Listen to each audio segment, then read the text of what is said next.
నమస్తే, welcome to reality check. ప్రస్తుతం మనతో పాటు ఉన్నారు పొలిటికల్ అనలిస్ట్ పురుషోత్తం రెడ్డి గారు. సార్ నమస్తే అండి.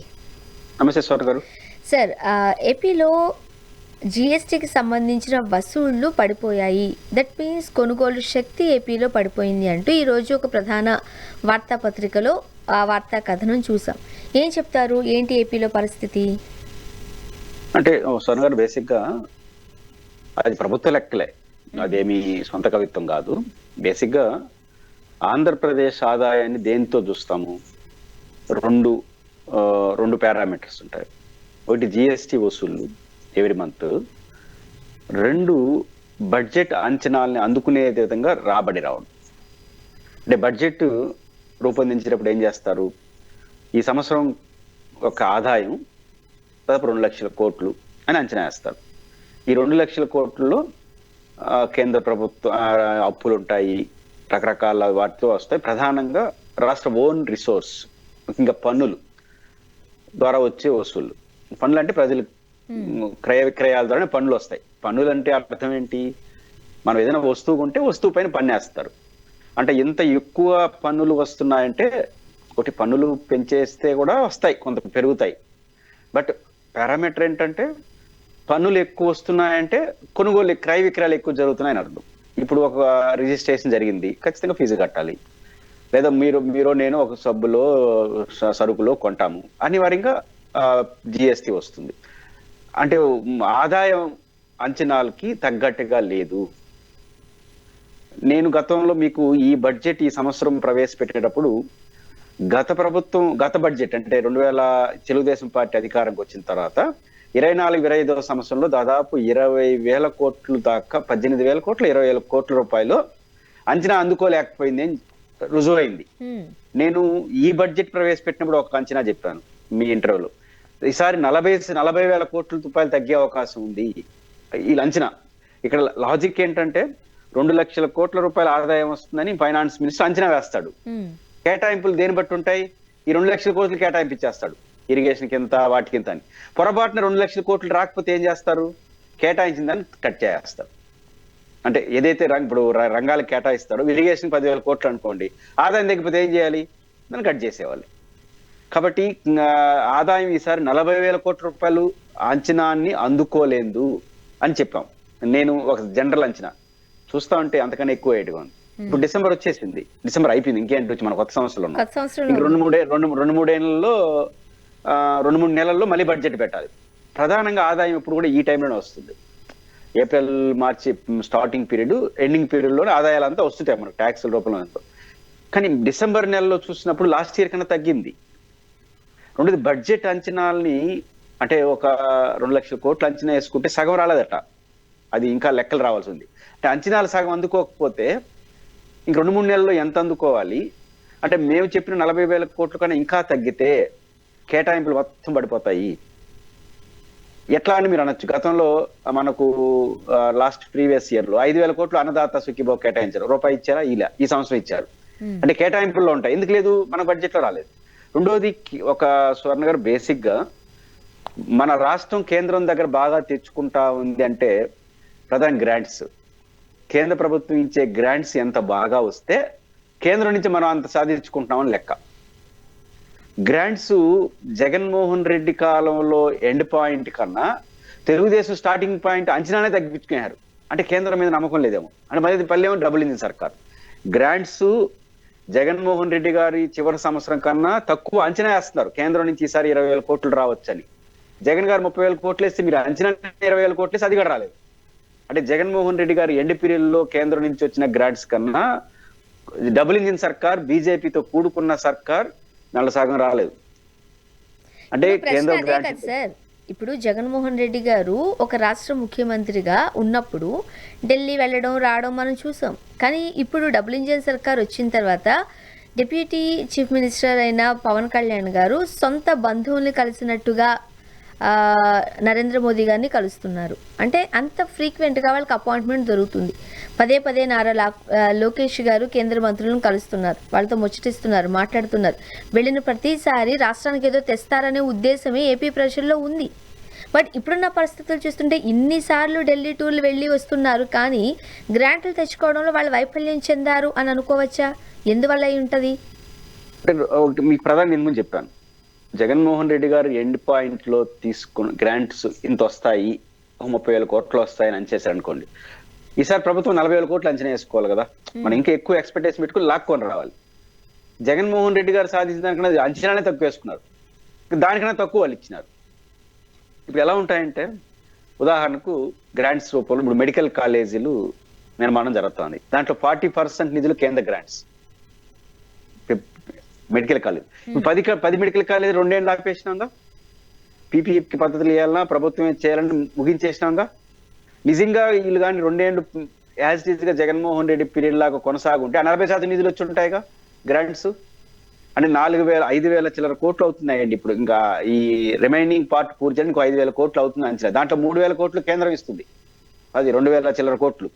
ఈ 2 ఏళ్ల పాటు ఫాస్ట్ గా నిర్మాణాలు పూర్తి చేస్తుంటే 2,000 కోట్లు కేంద్రం ఇచ్చి ఉంటుంది, అప్పుడు గ్రాంట్లు పెరుగుతాయి. గ్రాంట్ ఏమో ఊరికే ఇది బడ్జెట్ లో. ఇదేదో గ్రాంట్ అంటే ఇప్పుడు పోలవరంకు డబ్బులు వస్తాయి ఇట్లా, అంటే దట్ ఈస్ డిఫరెంట్ ఇష్యూ. అంటే గ్రాంట్స్ కేంద్ర ప్రభుత్వం కేటాయించిందని పని ఏకవంతం చేయాలి కదా. ఇప్పుడు రాజధాని ఉంది, రాజధానిలో మనం ఏం చేసినాం, మనకు కావాలని ఫస్ట్ 15,000 కోట్లు అప్పు తెచ్చుకున్నాం. అసలు అడగాల్సింది ఏంటి, కేంద్ర ప్రభుత్వం విభజన చట్టం ప్రకారం గ్రాంట్స్ గా ఇవ్వాలి, అసెంబ్లీ సెక్రటేరియట్ దాని మీద పట్టుకుని దీన్ని తెచ్చుకున్నాం, ఇది అప్పు అయిపోయింది. ఆ రకంగా గ్రాంట్స్ అనేది తెచ్చుకోవడంలో ప్రభుత్వం ప్రాధాన్యతలోనే తేడా వచ్చేస్తుంది. అంటే కేంద్ర ప్రభుత్వం గ్రాంట్స్ తగ్గి, రాష్ట్ర ప్రభుత్వం ఆదాయం తగ్గి, రెండో వైపు ఈ సంక్షేమ పథకాలు అనేది ఇస్తే జూన్ జూలైలో ఇస్తున్నారు, నెలలు ఇస్తున్నారు, మిగతా సంక్షేమ పథకాలు పక్కన పెట్టారు. సంక్షేమ పథకాలు పక్కన పెట్టడం వల్ల ఏమవుతుంది, చాలా పథకాలు అమలు కాలేదు కదా. ఈ సంవత్సరం అయితే అన్నదాత సుఖీభావ ఇచ్చారు, దానివల్ల సంక్షేమ పథకాలు ఇవ్వడం వల్ల ప్రజలు ఏం చేస్తారు, ఖర్చు పెట్టరు. ఖర్చు పెట్టినప్పుడు జిఎస్టీ రాదు, ఆ రకంగా జిఎస్టీ వసూలు తగ్గుతున్నాయి. మీరు అన్న సంపద సృష్టి ఏంటంటో అర్థం కావట్లేదు. ఇప్పుడు సంపద సృష్టిస్తారు, ఎట్లా సృష్టించాలి, ఇరిగేషన్ లైన్ లో తీసుకొచ్చి వ్యవసాయాన్ని గాడిలో పరుగులు ఎత్తించాలి, ఇంకో పక్క ఇండస్ట్రీలు అంటూ పని జరగాలి. ఇప్పుడు 1,00,000 కోట్లు 2,00,000 కోట్లు 20,00,000 కోట్లు వచ్చేసిన శంకుస్థాపన జరిగి ప్రారంభించారనుకోండి, పని జరుగుతుంది, ఆ పెట్టుబడి పెడతారు కదా, పెట్టినప్పుడు అక్కడ వర్క్ జరుగుతుంది, అది ఒక డబ్బులు రావడానికి కారణం అవుతుంది. అంటే మీరు చెప్పిన సంపద సృష్టి ఆడుందో తెలియదు, డెవలప్మెంట్ యాక్టివిటీ. జగన్మోహన్ రెడ్డి గారు మోడల్కి ఇచ్చిన సంక్షేమ పథక అమల్లో తేడాలు ఉన్నాయి, అందువల్ల జిఎస్టీ రావట్లేదు. ఇప్పుడు కేంద్రం నుంచి అయినా తెచ్చుకుంటారంటే అంచనాల్లోనే తక్కువ వేసుకుంటున్నారు. అంటే ఈ రకంగా బహుముఖంగా చేయడం వల్ల బడ్జెట్ అంచనాలని అందుకోలేకపోవడం వల్ల ఏమవుతుంది, మీకు సింపుల్ ఎగ్జామ్, మాకు గాలేరు నగర్ 2,000 కోట్లు ఏదో కేటాయించారు, ఏం పెట్టలేదు. ఎందుకు పెడతారు, డబ్బులు ఉంటాయి కదా. కాబట్టి ఆందోళనకరంగా ఉంది. ఖచ్చితంగా బడ్జెట్ అంచనాలను వాళ్ళనుకున్న అంచనాలు గతం కన్నా వైఫల్యం చెందిన వల్ల, కాబట్టి ప్రైవేట్ రంగాలు పోయి ఉద్యోగస్తుల జీతభత్యాలు, అడ్మినిస్ట్రేషన్, జనరల్ పరిపాలన, వీళ్ళ వ్యవహారాలు, రెండోది ఇప్పటివరకు అమలు చేసిన సంక్షేమ పథకాలు తప్ప ఇంకేమీ చేయకుండా మాట్లాడుకుంటూ ఉంటారు. కాదు సార్, ఇప్పుడు ఒక రాష్ట్రం యొక్క జిఎస్టీ లేదు అంటే కొనుగోలు శక్తి పడిపోతుంది అంటే చాలా ఇబ్బందికరమైన పరిస్థితుల్లోకి వెళ్ళే అవకాశం కూడా చూస్తున్న నేపథ్యంలో ఖచ్చితంగా ఆంధ్రప్రదేశ్కు సంపద సృష్టి అవసరం అంటూ స్వయాన ముఖ్యమంత్రి గారు చంద్రబాబు నాయుడు గారే అనడం మనం చూసాం. ఖచ్చితంగా సంపద సృష్టి వైపే మా అడుగులు ఉంటాయని కూడా అన్నారు. బట్ ఇప్పటి వరకు అంటే 18 నెలల కాలంలో ఎందుకు సంపద సృష్టించలేకపోతున్నారు? అటువంటి వనరులు ఏపీలో లేవా? సో మనం చూసినట్లయితే పెద్ద పెద్ద కంపెనీలన్నీ ఏపీకి తరలిస్తాయంటున్నారు. ఏంటి మరి ఏపీ పరిస్థితి? సంపద సృష్టి అంటే ముందు చెప్పారు, మెడికల్ కాలేజీలు కంటిన్యూ చేస్తే అదొక సంపద. మెడికల్ కాలేజీలు ఖర్చుగా చూస్తారు మీరు. నేనేమంటే కేంద్ర ప్రభుత్వం 2,000 చిల్లర కోట్లు ఇచ్చి ఉంటుంది కదా, మీరు పీపీఐ పద్ధతి, గవర్నమెంట్ పద్ధతి ఏవి చాల్చుకోవడం 2 ఏళ్ళు పెండింగ్ పెట్టేసినారు, పని అయిపోయింది. మీరు కంటిన్యూ చేస్తుంటే ఆ 10 మెడికల్ కాలేజీలు 10 జిల్లాల్లో 2,000 కోట్లు ఖర్చు అయింది. జిల్లాకు ఒక 200 కోట్లు గవర్నమెంట్ ఖర్చు చేయడం అంటే దాని చుట్టూ సంపద సృష్టించబడుతుంది. సంపద సృష్టి అంటే ఖర్చు పెట్టడమే. రెండోది private medical college, Pulivendula private medical college, government medical college, Madanapalle medical college, Markapuram medical రెడీగా ఉన్నాయి, లాస్ట్ ఇయర్ రెడీగా ఉన్నాయి.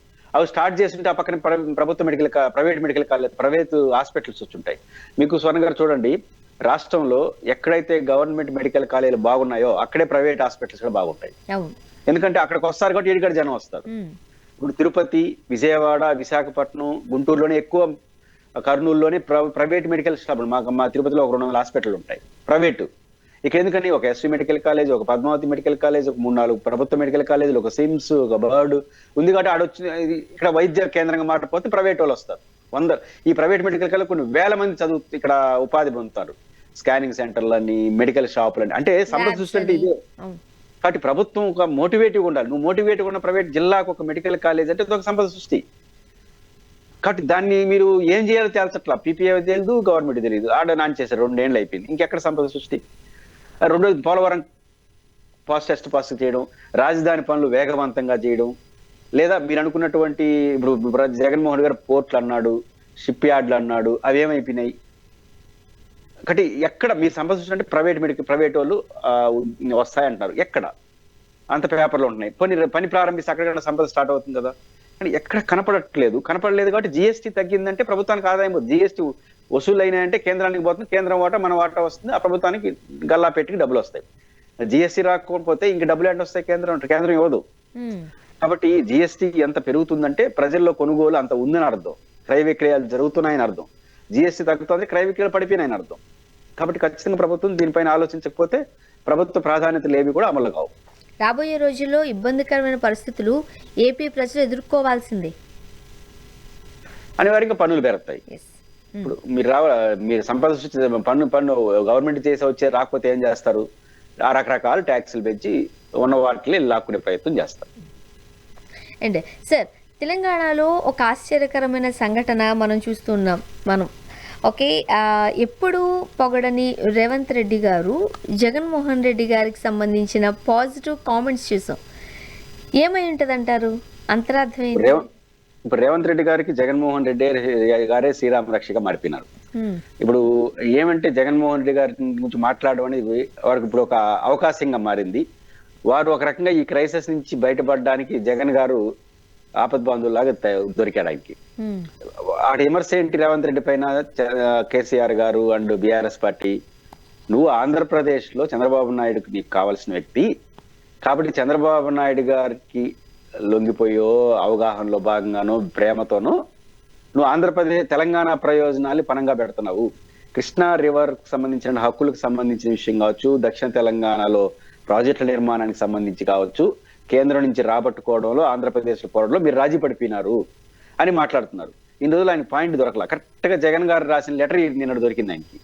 జగన్ గారి లెటర్ ఆయనకి ఆయుధం లాగా మారింది. జగన్ గారి లెటర్ లో ఉన్న సారాంశం ఏంటి? చంద్రబాబు నాయుడు గారికి లెటర్ రాసినాడు జగన్ గారు. ఏమని? మీరు సరైన వాదనలు వినిపించలేదు, కేంద్ర ప్రభుత్వం ఈ కృష్ణా వాటర్ యొక్క కేటాయింపులు ఇప్పుడు బచావత్ ఆంధ్రప్రదేశ్ కి 520 టీఎంసీలు, తెలంగాణకి 299 టీఎంసీలు కేటాయించింది. తెలంగాణ అభ్యంతరం ఏంటంటే క్యాచ్మెంట్ ఏరియా మొదట ఉంది మహబూబ్ నగర్ జిల్లా, ఎక్కువ క్యాచ్మెంట్ ఏరియా ఉంది. కాబట్టి దాని ఆధారంగా తీసుకుంటే బ్రిజేష్ కుమార్ ఇచ్చే 1000 చిల్లర దాంట్లో మాకు 700 చిల్లర కావాలి, ఉల్టా చేయమని అడుగుతున్నారు. నిజానికి భారతదేశంలో అన్ని రకాల చట్టాలు ఏం చెప్తాయంటే ఒకసారి కేటాయించిన తర్వాత దాన్ని తగ్గించడానికి ఎవరికి రైట్ లేదు. అది దేశంలో ఉన్న చట్టం, ప్రపంచంలో ఉన్న చట్టం. దానికి భిన్నంగా నువ్వు ఎట్ట ఒప్పుకుంటావు అని జగన్మోహన్ రెడ్డి గారు పిటిషన్ వేశాడు 2000 ముఖ్యమంత్రిగా ఉన్నప్పుడే. ఆ రివ్యూని యాక్సెప్ట్ చేయొద్దని. ఇప్పుడు రివ్యూని కేంద్ర ప్రభుత్వం యాక్సెప్ట్ చేసింది. అంటే రివ్యూని యాక్సెప్ట్ చేయడం అంటే ప్రైమరీగా తెలంగాణకి కొంత వాదన వినిపించుకోవడానికి. కోర్టు పిటిషన్ ఒప్పుకుంటే మీ వాదన ఏదో మీరు వినిపిస్తారు. నా వాదన ఏంటంటే స్వర్ణ గారు వాదన వినకూడదని, అది రూల్ అని. మీరు వినేదానికి ఎసులుబాటు వచ్చిందంటే మీకు కొంత అప్పర్ హ్యాండ్ తీసుకున్నట్టు కదా. కాబట్టి అప్పర్ హ్యాండ్ తీసుకోవడమే ఆంధ్రప్రదేశ్ ఫెయిల్యూరు. రెండోది క్యాచ్మెంట్ ఏరియా ఆధారంగా నీళ్ళు ఇవ్వడానికి లేదు. దీన్ని సరిగ్గా వాదించడంలో ఆంధ్రప్రదేశ్ ప్రభుత్వం విఫలమైంది. తెలంగాణ ప్రభుత్వం సమర్థవంతంగా వాదనలు వినిపిస్తా ఉంది. ఫలితంగా ఆంధ్రప్రదేశ్ కి రాబోయే కాలం నష్టం జరగబోతా ఉంది అని జగన్మోహన్ రెడ్డి గారు లెటర్ రాశాడు 1.5 మంత్ క్రితం. ఇప్పుడు ఆయనకు దొరికింది అది. జగనే మమ్మల్ని ఇప్పుడు బయటపడేస్తాడు. ఇప్పుడు జగన్మోహన్ రెడ్డే తెలంగాణ బాగుంది అన్నాడంటే ఇప్పుడు చంద్రబాబు నాయుడు పొగిడినాడు అనుకోండి రేవంత్ రెడ్డి, మీరిద్దరు గురు శిష్యులు లేరా అనుకుంటారు. ఇప్పుడు బీఆర్ఎస్ పార్టీ నువ్వు జగన్ రేవంత్ రెడ్డి ఒకటి అని అనలేదు. కాబట్టి జగన్ ఇప్పుడు ఆయనకు మంచి గోల్డెన్ ఛాన్స్ అనమాట. జగన్మోహన్ రెడ్డి తెలంగాణను గట్టిగా వాదనలు వినిపిస్తా ఉంది. నువ్వు సరిగ్గా చేయలేదని చంద్రబాబు నాయుడు లెటర్ రాశాడు చూసుకో. అంటే జగనే చెప్తున్నాడు మేము బాగున్నారని, మీరెందుకు మాట్లాడతారని ఇట్లా తీసుకున్నాడు. నిజానికి జగన్మోహన్ రెడ్డి గారు చెప్పిన దాంట్లో ఒకటి ఇంకో మాట ఏం చెప్పాడు? జగన్మోహన్ రెడ్డి గారు తాను అధికారంలో ఉన్నప్పుడు కొట్లాడి రాష్ట్ర హక్కుల్ని కాపాడే విషయంలో గట్టిగా నిలబడ్డాడు. తెలంగాణ ప్రభుత్వం రంగారెడ్డి ఎత్తిపోతల పథకం అనగానే రాయలసీమ ఎత్తిపోతల పథకంతో జగన్ స్టార్ట్ చేసినాడు. తెలంగాణ నాగార్జున సాగర్ లో ఎడమ కాలువ కుడి కాలువ రెండింటినీ తెలంగాణ మెయింటైన్ చేస్తా ఉంది. కానీ కుడి కాలువ ఆంధ్రప్రదేశ్ది. 5 ఏళ్ళు తెలుగుదేశం పీరియడ్ పట్టించుకోవాలా. జగన్ గారు ఏం చేశాడు, పోలీసులు పంపించేసి లాక్కున్నాడు. అంటే కుడి కాలువ నాదే, నాకు వచ్చే నీళ్లు నువ్వేవాడని చెప్పి లాక్కున్నాడు. ఎన్నికలప్పుడు గొడవ కూడా జరిగింది. కాబట్టి కేసీఆర్ గారి పీరియడ్లో లాక్కున్నాడు, నువ్వేమీ చేయలేకపోయినావు. రెండోది నిలబెట్టాడు జగన్మోహన్ రెడ్డి అనే మాట విన్నాడు. అంటే జగన్మోహన్ రెడ్డి తాను అధికారంలో ఉన్న హక్కుల్ని రేవంత్ రెడ్డి తన కోసం చెప్పుకున్నాడు. ఈ మాట తాను సాధించున్నటువంటి రైట్స్ ని ఈ రోజు తెలంగాణ ప్రభుత్వం సమర్థవంతంగా వాదనలు వినిపించడం కారణంగా నువ్వు అసమర్థంగా ఉండడం వల్ల కోల్పోతున్నావు అన్నాడు అని సర్టిఫై చేస్తున్నాడు రేవంత్ రెడ్డి. ఆ రకంగా జగన్మోహన్ రెడ్డి గారు గట్టిగా నిలబడ్డాడు అనే సర్టిఫికేట్ ఆయన ఇస్తున్నాడు. ఇప్పుడు దానికి వైసీపీ వాళ్ళు దాన్ని ట్రోల్ చేస్తున్నారు. కాబట్టి రేవంత్ రెడ్డి గారికి తాను ఈ క్రైసిస్ నుంచి బయటపడడానికి ఒక రకమైనటువంటి ఆయుధంగా జగన్ గారి లెటర్ దొరికింది. కానీ ఒక రకంగా చూసినట్లయితే ఎందుకు ఈ జల వివాదాలని రాజకీయం చేస్తున్నారు? ఎందుకు ఏపీని టార్గెట్ చేస్తున్నారు? ఇంకా రాజకీయ అంశాలు ముందుకు వస్తున్నాయి స్వర్ణ గారు. బేసిక్ గా తెలంగాణలో త్రిముఖ పోరు, బీఆర్ఎస్, బీజేపీ, కాంగ్రెస్. ఫస్ట్ ఏ రాజకీయ పార్టీ ఉంటుంది, ఫస్ట్ నువ్వు నేను ఉండాలనుకుంటాను. మూడోవాడు వస్తే ఎవడో తెలియదు. మూడోవాడు వస్తే మన ఇద్దరం అనుకుంటాం, అంటే మీరు నేను ఇద్దరం ఫస్ట్ వాడిని కొట్టేస్తాం. ఎవరో ఒకరిని, నన్నన్నా వాళ్ళన్నా మిమ్మల్ని ఎవరో ఒకరు కొట్టేస్తే ఇద్దరు తలపడితే ఎవరో ఒకరు గెలుస్తాం. ఇది పాలిటిక్స్ లో ఉన్న లాజిక్. కాబట్టి ఇప్పుడు బీఆర్ఎస్ ఇద్దరిని టార్గెట్ చేసి ఎవరో ఒకరు లేపారనుకుంటుంది సీన్ లో నుంచి. దాంట్లో ఒకేసారి ఒకే భుజం మీద 2 తుపాకులు పెడతాం. ఒక తుపాకీ పెట్టి బీజేపీని కాల్చాలనుకుంటా ఉంది, ఇంకో తుపాకు పెట్టి రేవంత్ రెడ్డిని కొట్టాలనుకుంటా ఉంది. లాజిక్ ఏంటంటే చంద్రబాబు నాయుడు గారు బీజేపీతో ఉన్నాడు ఎన్డీఏలో. చంద్రబాబు నాయుడు గారి నాయకత్వంలో ఉన్నటువంటి తెలుగుదేశం ఎంపీల మద్దతు బీజేపీకి అవసరం. కాబట్టి బీజేపీ వాళ్ళు తెలంగాణ ప్రాజెక్టుకి వ్యతిరేకం, చంద్రబాబు నాయుడు గారి మద్దతు కోసం తెలంగాణ ప్రాజెక్టు పర్మిషన్ ఇవ్వట్లేదు, అడ్డుకుంటున్నారు. కాబట్టి బీజేపీ తెలంగాణ వ్యతిరేకి అని వాళ్ళని కొట్టాలి ఒక చంద్రబాబు నాయుడు పేరు చెప్పి. అదే చంద్రబాబు నాయుడు చెప్పి రేవంత్ రెడ్డిని ఎట్ట కొట్టాలి? చంద్రబాబు నాయుడు గారు శిష్యుడినా కాబట్టే ఆయన చెప్పినట్టు ఈయన వింటున్నాడు, హక్కులు వదిలేస్తున్నాడు. కాబట్టి చంద్రబాబు నాయుడు మాటలు ఎందుకు వింటున్నాడు అంటే ఆయన కోసం వింటున్నాడు అని రేవంత్ రెడ్డిని కొట్టాలి. కాబట్టి ఇద్దరిని కొట్టడం కోసం వాళ్ళు ఒకే భుజం మీద 2 తుపాకులు పెట్టి, మామూలుగా 1 తుపాకు పెట్టి ఒకరు కొడతారు, 2 పెట్టాడు, ఇద్దరి మీద పేల్చాడు, ఎవరో ఒకరు అవుతారులే. కాబట్టి ఈ 3 పార్టీల మధ్య త్రిముఖ పోరులో ఒకరినొకరు కొట్టుకొని నేనే 1-1 అని చెప్పుకోవడం కోసం జరుగుతున్న త్రియాంగిల్ ఫైట్ లో ఈ రోజు చివరికి ఎవరిని ఇప్పుడు ఏమన్నా చెప్పి చంద్రబాబుని పోగడాలి. ఇప్పుడు అందరూ చంద్రబాబుని పోడేవాళ్ళు ఎక్కువైపోయారు తెలంగాణలో. చంద్రబాబు బాగా చేస్తుంది, ఇక్కడ ఏమీ జరగట్లేదు, మేమే ఆడుస్తున్నాం. ఇప్పుడు చంద్రబాబు నాయుడు ఏదో చేస్తున్నాడని చెప్పి వాళ్ళిద్దరిని కొట్టాలి. అందువల్ల వివాదం రాజకీయ రంగు పొలవడం వల్ల వాళ్ళు ఆంధ్రప్రదేశ్ పేరు చెప్పి వాళ్ళు కొట్టుకుంటున్నారు. అండ్ మరోపక్క హరీష్ రావు గారు చేసిన వ్యాఖ్యలు కూడా, ఆ కామెంట్స్ కూడా చాలా ఆసక్తికరంగానే ఉన్నాయి. ఆదిత్యదాస్ గారిని చంద్రబాబు నాయుడు గారు సిఫార్సు చేయడం వల్లే రేవంత్ రెడ్డి గారు తీసుకున్నారు అని మీరు ఏకీభవిస్తారా ఈ కామెంట్స్? ఆదిత్యనాథ్ దాస్ గారు, ఇది కూడా రాజకీయం. ఆదిత్యనాథ్ గారు ఆంధ్రప్రదేశ్ చీఫ్ సెక్రటరీగా పనిచేశారు జగన్మోహన్ రెడ్డి గారి పీరియడ్, ఇప్పుడు కాదు. ఆయన్ని ఇక్కడ తీసుకురావడంలో చంద్రబాబు పంపించాడని చెప్పి మళ్ళీ చంద్రబాబు మీద తుపాకు పెట్టి కాల్చడం. ఇక్కడ చాలా అన్యాయమైన మాట ఏంటంటే స్వర్ణ గారు, ఈ రాష్ట్రంలో ఆదిత్యనాథ్ దాస్ గారికి ఇరిగేషన్ మీద ఉన్న అనుభవం ఎవరికి లేదు. చంద్రబాబు గారు చెప్పితే పోలా, చంద్రబాబు గారు వదులుకుంటే ఆయన గట్టిగా పట్టుకున్నాడు. రేవంత్ రెడ్డి గారు తీసుకున్న అద్భుతమైన నిర్ణయంలో ఆదిత్యనాథ్ గారిని ఎంచుకోవడం మంచిది. ఎందుకంటే ఉమ్మడి ఆంధ్రప్రదేశ్ లో ఇరిగేషన్ లో పనిచేశాడు ఆయన, విడిపోయిన ఆంధ్రప్రదేశ్ లో ఇరిగేషన్ పని, మళ్ళీ చీఫ్ సెక్రటరీ పనిచేశాడు. హరీష్ రావు గారు ఆర్గ్యుమెంట్ ఎట్టుంటుందంటే వ్యూహాత్మకంగా, ఈయన ఆంధ్రప్రదేశ్ చీఫ్ సెక్రటరీ ఉన్నప్పుడు రాయలసీమ ఎత్తిపోతల పథకం డిజైన్ లో పాల్గొన్నాడు, అది తెలంగాణకి వ్యతిరేకం కదా. రెండోది రంగారెడ్డి ఎత్తిపోతల పథకాన్ని వ్యతిరేకంగా రాసిన లెటర్లు ఈయన రాసినాడు. కాబట్టి ఈయన ఎత్తుకొచ్చి ఆయన తెలంగాణ పెట్టుకుని అంటాడు. ఇక్కడ స్వర్ణ గారు ఇక్కడ నిజాలు చెప్పాల్సింది ఏంటంటే, ఆంధ్రప్రదేశ్ చీఫ్ సెక్రటరీ పని ఏంటి? ఆంధ్రప్రదేశ్ ప్రభుత్వం చెప్పిన పని చేయాలి. ఇప్పుడు ఆంధ్రప్రదేశ్ రాయలసీమ ఎత్తిపోతల పథకం డిజైన్ చేయండి సార్ అని జగన్ అంటే ముఖ్యమంత్రిగా, ఆయన పోయి తెలంగాణ ఎత్తిపోతల పథకాన్ని రెడీ చేస్తాడా ఆంధ్రప్రదేశ్ లో ఉండి? కాబట్టి ఆంధ్రప్రదేశ్ చీఫ్ సెక్రటరీ ఆంధ్రప్రదేశ్ ప్రయోజనం కాపాడాడు. ఆయనకు అపార అనుభవం ఉంది ఇరిగేషన్ లో, pin to pin, project to project అవగాహన ఉన్న వ్యక్తి. నిజానికి చంద్రబాబు గారు దాన్ని కొనసాగించుంటే బాగుండేది ఆంధ్రప్రదేశ్కి. ఆయన వదిలేసుకున్నాడు, ఆయన పంపిలా. ఆదిత్యనాథ్ దాస్ గారు చీఫ్ సెక్రటరీగా జగన్ గారి పీరియడ్లో, ఆ తర్వాత జగన్ గారు చీఫ్ సెక్రటరీ అయిపోయిన తర్వాత మళ్ళీ జవహర్ రెడ్డి గారు అయ్యారు. జవహర్ రెడ్డి గారు, నీలం సాహ్ని గారు అయ్యారు కదా. వాళ్ళ తర్వాత ఆయన్ని స్పెషల్ ఆఫీసర్ గాను అడ్వైజర్ గాను ఢిల్లీలో పెట్టాడు ఇరిగేషన్ పర్పస్. ఆయనకైతే బాగా తెలుసు ఆయన. అందువల్లనే కేంద్ర ప్రభుత్వం ట్రిబ్యునల్ అమ్మీకించండి సుప్రీంకోర్టులో పిటిషన్ వేశాడు. ఈయనకి అవగాహన ఉంది కాబట్టి, ఎక్కడ పాయింట్ పట్టుకుంటే బెటర్ అని తెలుసు కాబట్టి. తర్వాత తెలుగుదేశం వచ్చింది, ఆయన వదిలేసింది, రెన్యువల్ ఇవ్వలేదు. ఆయన మంచి అనుభవం ఉన్నాడు కూడా రేవంత్ రెడ్డి కరెక్ట్గా పట్టుకున్నాడు. ఈయనైతే కరెక్ట్గా ప్రతి ప్రాజెక్టు తెలుసు, కరెక్ట్గా డీల్ చేస్తాడు, డీల్ చేసి ముందుకెళ్తున్నాడు. కాబట్టి ఆదిత్యనాథ్ వదులుకోవడం ఆంధ్రప్రదేశ్ నష్టం.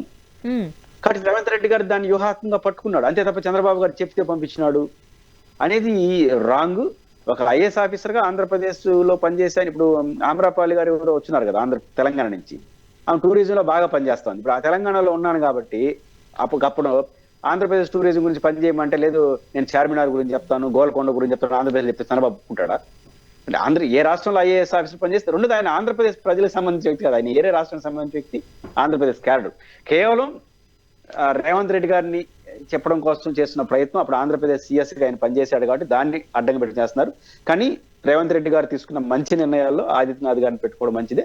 బట్ నెక్స్ట్ ఏం జరుగుతుందో చూడాలి. కానీ హరీష్ రావు గారు ఆయన తెలంగాణ ద్రోహి అంటూ కూడా వ్యాఖ్యానించారు కదండి. అదే అభ్యంతరకరం. ఎందుకంటే ఆయన చెప్పే లాజిక్ ఒకటే, ఆంధ్రప్రదేశ్ ఇరిగేషన్ స్పెషల్ సెక్రటరీగా, ఆంధ్రప్రదేశ్ సీఎస్ గా ఉన్నప్పుడు ఆయన ఆంధ్రప్రదేశ్ ప్రభుత్వం చెప్పిన మీద అమలు చేస్తాడు. ఆంధ్రప్రదేశ్ లో రాయలసీమకి ఏం కావాలి, రాయలసీమ ఎత్తిపోతల పథకం కావాలి, జగన్ గారు చెప్పారు, ముఖ్యమంత్రిగా ఆయన చేశాడు, రూపొందించాడు. ఆంధ్రప్రదేశ్ వర్సెస్ ఇప్పుడు తెలంగాణకి అడ్వైజర్ గా ఉన్నాడు కదా. ఇప్పుడు ఆంధ్రప్రదేశ్ గతంలో సీఎస్ గా పనిచేసినాడు కాబట్టి నేనే ఆ రోజు చెప్పాను కాబట్టి ఈ రోజు రివర్స్ లో వాదిస్తాడు ఆయన. ఖచ్చితంగా తెలంగాణకు అనుగుణంగా మాట్లాడతాడు. ఇప్పుడు లాయర్ ఉంటారండి, మన ఇద్దరు లాయర్లు, మీరు లాయరు, మీకు ఒక ఫీజు ఇస్తారు ఒక ఆయన, మీరు ఎవరి తరఫున వాదించాలి? ఫీజు తీసుకున్న ఆయన తరఫున వాదిస్తారు, మీ వృత్తి ధర్మం. నాకు తెలుసు కదా నా ధర్మతి మీరు కూడా ఇస్తాడు ఫీజు, నేను తెలిసినంత మాత్రాన నాకు అనుకూలంగా ఉంటారా? ఫీజు ఇచ్చిన వాళ్ళకి అనుకూలంగా ఉండాలి. కాబట్టి పోలిక ఎలా ఉన్నా ఆదిత్యనాథ్ గారు ఉద్యోగం ఆంధ్రప్రదేశ్ లో చేసినప్పుడు ఆంధ్రప్రదేశ్ ప్రభుత్వం టాస్క్లు అమలు చేసినాడు. ఈరోజు తెలంగాణలో పనిచేస్తున్నాడు, తెలంగాణ టాస్క్లు అమలు చేస్తాడు. కాబట్టి ఒక అపారమైన అనుభవం ఉన్న వ్యక్తి కొంచెం భయపడుతున్నారేమో. అంటే ఆదిత్యనాథ్ గారికి అన్ని తెలుసు కదా, మామూలుగా ఇరిగేషన్ చాలా తక్కువ తెలుసు. ఇప్పుడు రేవంత్ రెడ్డి గారికి మంచి సలహాలు ఇచ్చి ఏ ప్రశ్న, ఇప్పుడు బహుశా ఆదిత్యనాథ్ గారే ఇచ్చుంటాడేమో లెటర్, జగన్ గారు నువ్వు 1.5 year 1.5 month గా ఇబ్బంది పడుతున్నావు, జగన్ గారు పాయింట్ లో మంచి పాయింట్ దొరికింది పట్టుకొని ఆయన చెప్పినాడేమో, ఇట్లాంటి సలహాలు ఇస్తాడు. కాబట్టి ఆదిత్యనాథ్ గారి పైన చేసే విమర్శలు కేవలం రాజకీయ పరమైన తప్ప ఇంకోటి కాదు. అండ్ ఇప్పుడు ఈవీఎంలు బెస్టా లేకపోతే బ్యాలెట్ పేపరే మళ్ళీ వెనక్కి తీసుకురావాలా, దీనికి సంబంధించి దేశం అంతా జరుగుతున్న రచ్చ మనం చూస్తున్నాం. ఏది ఏమైనా సరే మరలా బ్యాలెట్ పేపర్ తీసుకురావడానికి రాహుల్ గాంధీ గారు చేస్తున్న ప్రయత్నాలు అన్నీ కూడా కావు. అయితే కర్ణాటకలో కాంగ్రెస్ గవర్నమెంట్ ఉంది. కాంగ్రెస్ గవర్నమెంటే ఈవీఎం బెస్టా లేకపోతే బ్యాలెట్ పేపర్ తీసుకురావాలా, దీనికి సంబంధించి 2 సర్వేస్ చేశారు, పబ్లిక్ సర్వేస్. ఒకటి ఈవీఎంలు కావాలా, బ్యాలెట్ పేపర్ కావాలా. సో ఈ సర్వేలో ఈవీఎంలే కావాలి అంటూ 83%. ఓకే, ఈవీఎంలు ట్యాంపరింగ్ చేయడం ఈజీనా ఆర్ కాస్త టఫా అంటే ఈవీఎంలు ట్యాంపరింగ్ చేయడం అనేది కాస్త కష్టతరమే. సో ఈవీఎంలు ట్యాంపరింగ్ చేయలేము అన్నట్టుగా 69% మనం చూసాం సర్వేలో వచ్చింది. మీరేమంటారు? ఈవీఎంలకి బ్యాలెట్ పేపర్ కి ఏంటి వ్యత్యాసం? బ్యాలెట్ పేపర్ లాంగ్ టైం పడుతుంది. ఇప్పుడు ఉదాహరణ కౌంటింగ్ ఈ రోజు ఉదయం స్టార్ట్ చేస్తే రేపు ఉదయం వరకు కొనసాగుతుంది కొన్ని పెద్ద పెద్ద లోక్సభ నియోజకవర్గాల్లో. అదే ఈవీఎంలు అనుకోండి మధ్యాహ్నానికంతా ఫలితం వచ్చేస్తుంది. కాబట్టి ఎర్లియెస్ట్ గా అయిపోయేదాన్ని ఎవరైనా ఆహ్వానిస్తాడు. ఈవీఎంలు అంటే ఆధునిక టెక్నాలజీ, మన బటన్ నొక్కితే రిజల్ట్స్ వచ్చేస్తుంది. కాబట్టి ఏ పౌరుడైనా ఏ ఓటర్ అయినా 2 రోజులు ఫలితాన్ని చూసుకుంటాడా 6 రోజులు వచ్చే ఫలితాన్ని చూసుకుంటాడు అంటే ఫాస్టెస్ట్ పాస్ట్ దాన్ని కోరుకుంటాడు. అది దీనికోసం సర్వే చేయాల్సిన అవసరం లేదు. కాబట్టి మెజారిటీ 99% కాదు 100% కూడా ఈవీఎంలే బెటర్ అంటారు. రీజన్ ఏంటంటే తొందరగా కౌంటింగ్ అయిపోతుంది, తొందరగా ఓటేయచ్చు. అయితే ఈవీఎంలు ట్యాంపరింగ్ చేయొచ్చా లేదా ప్రజలను అడిగితే అది కుదరదు. ప్రజలను అడగడం అది అమాయకత్వం అవుతుంది, అర్ధరహితం కూడా. ఇప్పుడు మన ఇద్దరిని ఈవీఎం ట్యాంపరింగ్ చేయొచ్చు అంటే మన ఇద్దరు ఏం చెప్పగలం? ఎంత మీరు జర్నలిస్ట్, మన ఇద్దరు టెక్నికల్ ఎక్స్పర్ట్ కాదు. మన ఇంజనీర్లు టెక్నికల్ ఎక్స్పర్ట్ మాత్రం దాన్ని చూసి చెప్పగలడు, మనం కోరికలు వ్యక్తం చేయగలం. కాబట్టి సాధారణ ప్రజల్లోకి ఈవీఎంల పనితీరు పైన చర్చ పెట్టడం అర్థం లేనిది. అక్కడ వచ్చే రిజల్ట్స్ అని కూడా హేతుబద్ధంగా తీసుకోలేం. ఈవీఎంలు బెటరా బ్యాలెట్ పేపర్ బెటర్ అనే చర్చ పెట్టొచ్చు. సహజంగా నేను ఇప్పుడే చెప్తున్నాను, ఆ పర్సంటేజ్ కన్నా ఎక్కువ ఈవీఎం కావాలని కోరుకుంటాడు. మీరైనా నేనైనా అనుమానం లేనప్పుడు అదే కోరుకుంటాం, తొందరగా అయిపోతుంది కాబట్టి. ఇది నెంబర్ 1. ఈవీఎంల ట్యాంపరింగ్ జరిగిందా లేదా అనే దానికి టెక్నికల్ ఎక్స్పర్ట్లు చెప్పాలి. కానీ అనుమానాలు రోజు రోజు పెరుగుతున్నాయి. ఎందుకు పెరుగుతున్నాయి? ఎలక్షన్ కమిషన్ ఈవీఎంల పనితీరు పైన వచ్చే ప్రశ్నలకు సమాధానం చెప్పే విషయంలో హేతుబద్ధంగా వ్యవహరించట్లేదు. ఇప్పుడు ఆంధ్రప్రదేశ్లో 2 ఏమొచ్చినాయి? మీరైనా నేనైనా అనేక సార్లు చెప్పుకున్నాం, మనం ఎవరిని చూసి నమ్ముతాం ఓటు? ఈవీ ఫ్యాడ్. ఈవీఎం మిషన్ లో ఓటేస్తాం, బటన్ నొక్కుతాం, ఎక్కడ చూస్తారు మీరు ఎవరు ఓటేశారనో? ఈవీ ప్యాడ్ లో చూస్తాం. ఎందుకంటే అక్కడ కనపడుతుంది ఒక 10 సెకండ్ల పాటు. ఈవీ మిషన్ లో కనపడదు మీకైనా నాకైనా. కాబట్టి ఈవీ ప్యాడ్స్ ఉంటాయి, ఈవీ మిషన్ లో కౌంటింగ్ లెక్క ఉంటుంది. కౌంట్ చేసేటప్పుడు ఈవీ మిషన్లు కౌంట్ చేస్తారు. ఇప్పుడు యాక్చువల్గా మీరైనా నేను పోటీ చేసినప్పుడు అనుమానం వచ్చినప్పుడు ఏం చేయాలి? ప్రభుత్వం ఎలక్షన్ కమిషన్ ఈవీ ప్యాడ్లు తీసుకోవాలి, ఈవీ మిషన్ ఒక 50వ నెంబర్ ఈవీ ప్యాడ్లు, 50వ నెంబర్ ఈవీ మిషన్ ఉంటుంది అనుకోండి. ఈవీ మిషన్ ఓపెన్ చేసి వైఎస్ఆర్సీపీకి 50 ఓట్లు, తెలుగుదేశానికి 40 ఓట్లు, జనసేనకి 10 ఓట్లు ఈవీ మిషన్. ఈ పక్క ఈవీ ప్యాడ్లో కూడా 50 వాళ్ళకి 40 వాళ్ళకి 10 వాళ్ళకి వచ్చినాయి అనుకోండి, పర్ఫెక్ట్లీ కరెక్ట్. తేడా వచ్చిందంటే ఈవీ ప్యాడ్లో ఎక్కడో పొరపాటు జరిగిందని అర్థం. కాబట్టి చెకింగ్ చేసి రుజువు చేయాలంటే ఈవీ ప్యాడ్లు ఉండాలి. ఇలా ఏం చేశారు? 40 రోజులు ఉండదు, 20 రోజులు కాల్చారంటే డిస్మాండిల్ చేసేసినారు. ఇప్పుడు అనుమానం రాదా? ఎందుకు చేయాలి? ఏం భారం మీకు అదేమన్నా? మళ్ళీ ఏమైనా వెంటనే ఎలక్షన్స్ ఉన్నాయా? అదనపు ఖర్చు కూడా లేదు కదా. పెడితే ఎవరైనా పోటీ చేసేవాడికి అభ్యంతరం ఉంటే ఇదిరా పరిస్థితి. ఈవీ మిషన్ మళ్ళీ ఏమన్నారు?